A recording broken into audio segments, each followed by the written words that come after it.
8वो वर्धापन दिन देवळाच्या देवस्थान श्री दामोदर राष्ट्रोळी इश्वटी ब्राह्मण हातूंत म्हाका आठवता आतां 8 वर्सांच्या पयलीं आमी ह्या देवस्थानाचें जेन्ना काम स्टार्ट केल्लें आदले आमदार तेन्नाचे मंत्री तेणी इनिशिएटीव घेवन हें देवस्थानाचें काम स्टार्ट करपाक लायिल्लें आनी म्हाजो सहकार्य वांगडा आसलो आमचो कैलासवासी बाबू शेटये तेजी आज आठवण येता कित्याक तेन्ना तेच्या नेतृत्वाखाली म्हणजे त्याच्या गायडन्सा भितर न्ही देवळाचें काम स्टार्ट जाल्लें।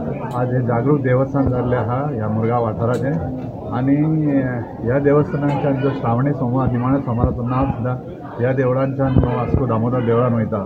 त्या कारणान ह्या देवस्थानाक सगळ्यांनी दर्शन दिवचें, देवाचो आशिर्वाद घेवचो आनी ह्या देवा कडल्यान पूर्ण अशें बरें आरोग्य आयुष्य आनी ऐश्वर्य प्राप्त करच्या लोकांनी। कित्याक मुरगांवान एक जागृत देवस्थाना पैकी हे एक देवस्थान आहा त्याचा सगळ्यांनी अवश्य हांगा उपस्थिती लावन आपलो लाभ घेतलो।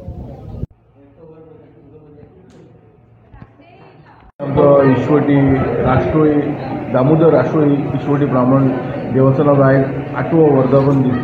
सो ह्यो मुरमुगांव तालुक्यांत सड्याक हार्बर साजरेकरण जाता।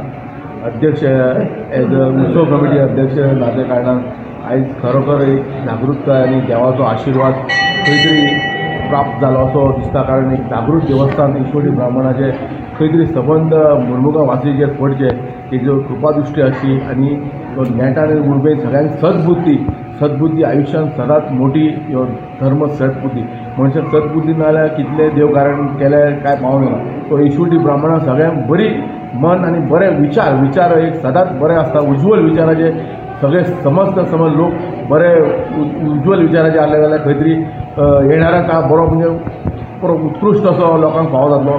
अशीच ही देवान सगळ्यांचेर आशिर्वाद भरभराट घालचो आनी हे जे आयज ब्राह्मण तो आयज वर्धापन दिसांनी महाप्रसाद आसा महाप्रसाद नंतर सांजचो सांस्कृतीक कार्यक्रम आहा। त्या सांस्कृतीक कार्यक्रमाक आयज बरे भजनी मंडळ कलाकार येवपाचे आहा। तेन्ना सगळ्या समस्त लोकांनी मुरमुगांव तालुक्याच्या वास्कोचे सबंद लोकांनी ह्या कार्यक्रमाक येवन हे देवाचो आशिर्वादूय घेवचो आनी एक सांस्कृतीक कार्यक्रमूय खंय तरी पळोवचो ही विनंती। आनी परत एकदा ब्राह्मणांक अशीच सगळ्यांचो बरो आशिर्वाद दवरचो ही ईश्वराचे प्रार्थना। जय हिंद जय महाराष्ट्र।